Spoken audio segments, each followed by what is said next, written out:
All right, welcome back, everyone. We have some breaking news that we want to bring to you right now. It was something that we had been anticipating over the course of the last several days because the President of the United States has signaled it. We now have a statement from the President of the United States that, in fact, the United States has bombed Iran. I want to read for you what President Trump posted on Truth Social just minutes ago, saying, "We have completed our very successful attack on 3 nuclear sites in Iran, including Fordow, Natanz, and Esfahan. All planes are now outside of Iranian airspace.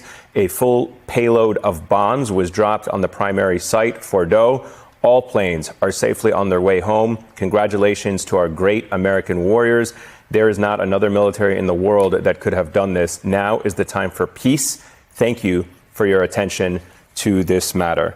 So, the President of the United States confirming that the United States Air Force has, in fact, now targeted and attacked Iran, specifically 3 nuclear sites, including the one that is considered the most secure, one that is under a deep mountain in Fordow called the Fordow nuclear plant, as well as Natanz and Esfahan. Let's go right to Vaughn Hilliard. He is at the White House this evening.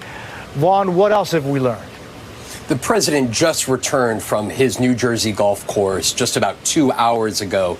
He came here back to the White House. A Marine has been standing outside of the West Wing as he met with his national security team. And right as this social media post was put out by the president, I saw the Secretary of State Marco Rubio on his phone outside of the West Wing doors. The president just yesterday, when I was with him on the tarmac as he headed to New Jersey, he had put out this idea that Iran had 2 weeks to potentially negotiate a nuclear agreement with the United States and end the Israeli airstrikes into Iran territory. Now, the president himself had suggested that they would have 2 weeks max, but notably did not rule out a more immediate strike. Now, Israeli Prime Minister Bibi Netanyahu had asserted that Israel had the capacities and the ability to take out the nuclear facilities. And when I asked the president very specifically about the Israeli prime minister's claim, he pushed back and undercut that assessment, saying that the U.S. was the only one that had the bombing capabilities to strike particularly the Fordow nuclear site, which there are activities half a mile underneath the ground. It is not clear at this point in time whether B-2 bombers were used in this instance to take out the Fordow nuclear site. So I don't want to jump ahead of what we know here at this time. But for the president, this is a striking moment, attacking a Middle East country that the president had sought for the better part of the last 2 months to negotiate with. But clearly, the president making the decision to go forward with these strikes, despite Iranian threats that they would respond in kind by attacking U.S. military installations. There are a lot of outstanding questions here about where Iran goes from this moment, but the United States standing in solidarity with Israel, who 1 week ago began that attack with their initial airstrikes into Iran. There are a lot of outstanding questions, Jose, here at this hour, but the U.S. taking a significant step. And I will note that I had the chance to ask the president yesterday very specifically how this moment was different than the decision of a previous Republican administration more than 20 years ago to strike over questionable intelligence about weapons of mass destruction. And he said that he knew that they were building a nuclear weapon. That is in contrast to the assessment of his own director of national intelligence, Tulsi Gabbard, who suggested that the U.S. intel community did not have that same intelligence. Jose. And Vaughn, during that conversation that you had with the president, he essentially said that his director of national security was wrong in her assessment that Iran had not yet gotten to the point where they could either build or complete building a nuclear weapon. That's right. We know that, especially over the last months, that Iran has enriched high levels of uranium that could go into developing a nuclear weapon. But there's a distinction.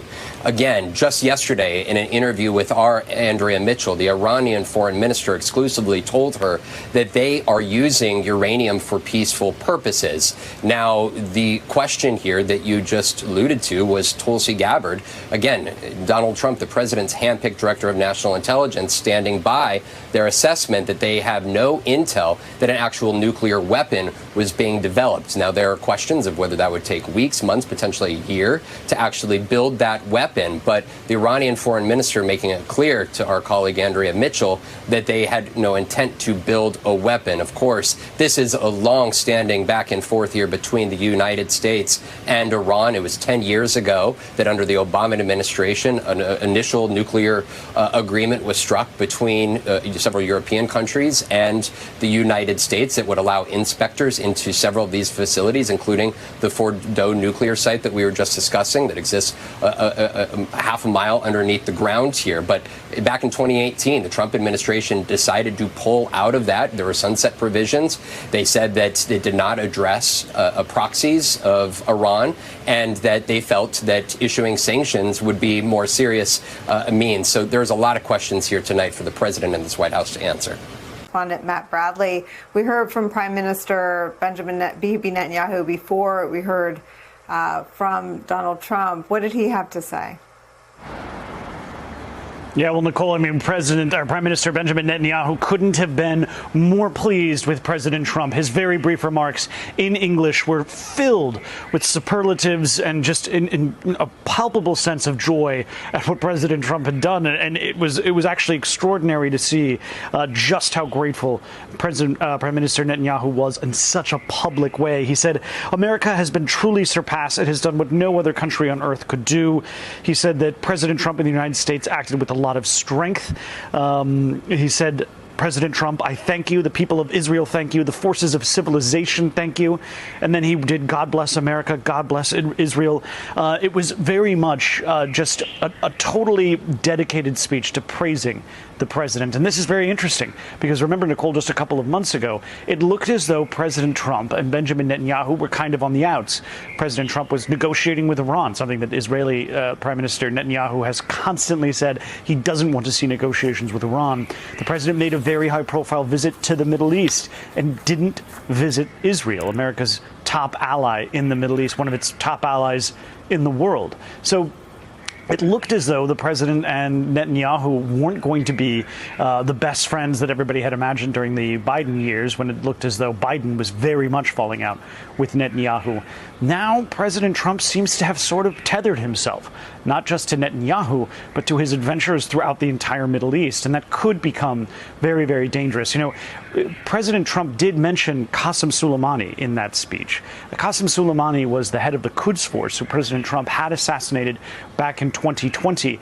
Much of the defense and security and intelligence establishment were telling President Trump that this is going to be a bad idea, that there's going to be blowback, that the Iranians will attack America. Well, they didn't really. There wasn't really that much blowback. A previous strike that the U.S. did against the regime of Bashar al-Assad in Syria back in 2017 under President Trump's direction, that also didn't have the same kind of blowback that a lot of people were worried about. It's quite likely that President Trump remembered all of those warnings and how they didn't come true. He may believe that he can stroll into the ring, make a few quick punches, and walk out a champ. And it's unclear whether or not that's going to happen because Benjamin Netanyahu is going to be, on some level, held to the notion that if you break it, you buy it, basically. This is what happened to the U.S. in Iraq, the invasion and the toppling of the Saddam Hussein regime that caused so much instability, not just in Iraq, but in neighboring countries as well, for decades. Now you're going to be seeing something like this in Iran as we hear the conversation here in Israel among the top-level politicians increasingly has shifted from destroying Iran's nuclear program to affecting regime change in Iran, which we, as Americans, know that is a very troubling concept of regime change. It's been very frustrating for previous U.S. presidents before President Trump. But with this mentality now, if President Trump believes that he can just walk away from this situation, that's quite possible. But we have to see what Prime Minister Benjamin Netanyahu, whose very warm words for the president today, must have cheered President Trump. We'll have to see what Netanyahu decides to do next. One issue about a possible attack is the 30,000-pound bomb that is part of the U.S. arsenal. It is known as the Bunker Buster. Although it has been tested, it's never been used in war. ABC's Martha Raddatz explains. This bomb, the Massive Ordnance Penetrator, or MOP, can only be delivered by the B-2 stealth bomber. The 30,000-pound bomb can penetrate deep into rock and has been tested successfully numerous times, but has never been used before on the battlefield. The U.S. has used the smaller Moab, the 22,000-pound bomb, with success, blowing up caves in Afghanistan. But if the president decides the U.S. will hit the Fordo nuclear facility, it will be the first time it's used. So there are some concerns about how effective it would be in an actual strike, since much is not known about Fordo, but there would likely be several of these bombs launched because of the uncertainty. And of course, the U.S. still wants to get all its assets into the region. Our thanks to Martha Raddatz for that. A key concern about the bomb is the potential release of radioactive material. The International Atomic Energy Agency says the hazard will be limited to the areas that are directly around the nuclear sites.